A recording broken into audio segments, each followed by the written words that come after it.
Autobiographical narratives.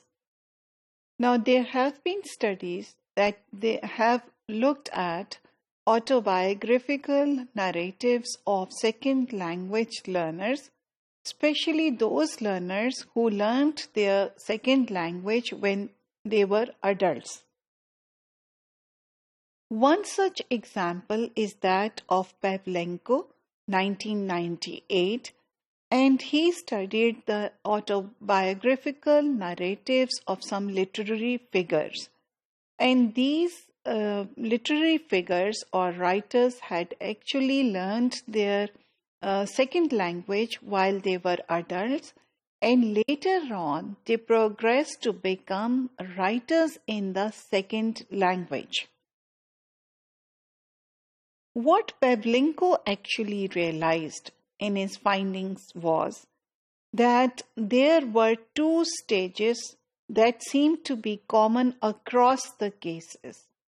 The first stage was a stage of continuous loss, and the second stage of continuous success or reconstruction. In the first stage of continuous losses, what the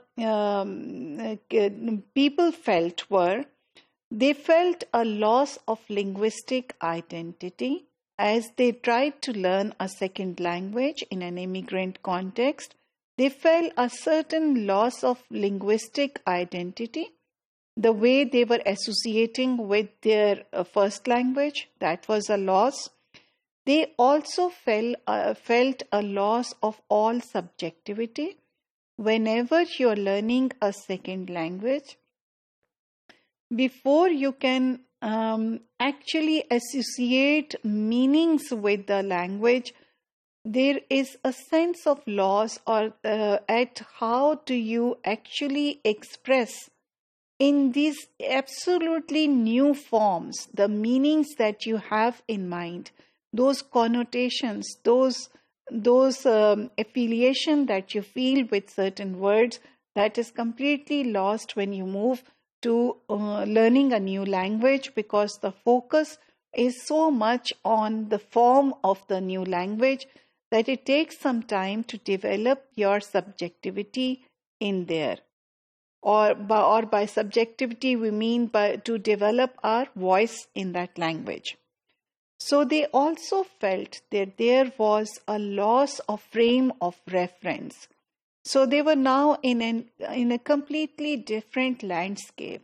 So all the milestones of the language of their first home languages was lost over here, and they had to discover it all anew.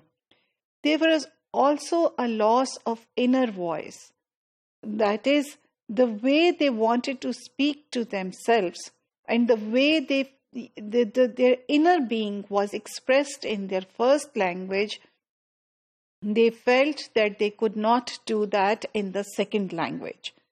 And then, of course, because they were so immersed in the second language, there was also an attrition of the first language.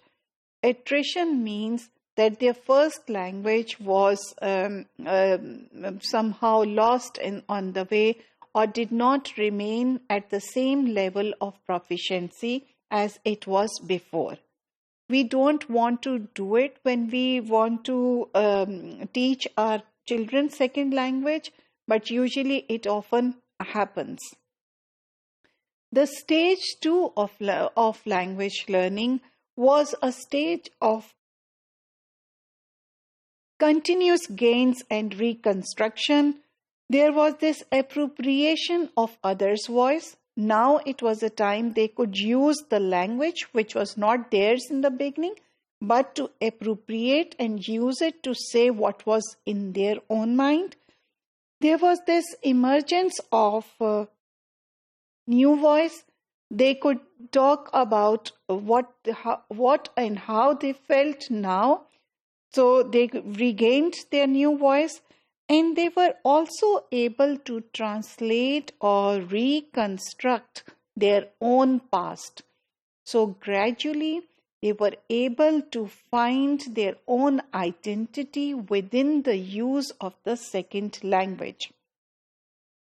At the same stage, there was also then a growth into new position and a new positioning of self and finding of subjectivity, that now they could affiliate with the language in a different way.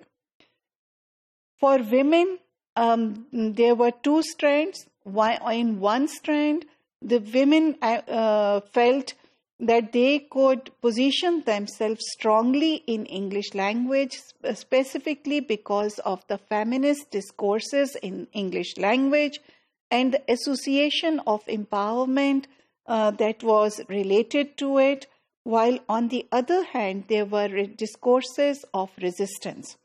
So there were women who liked to somehow retain their identity, their gender identity, which was affiliated with their home countries, and they renegotiated this feminine identity by a specific raised pitch level, which is related to a female gender, by being extra polite, trying to be cute, trying to be gentle, acting as weak and modest. So they played out their gender identity within the second language.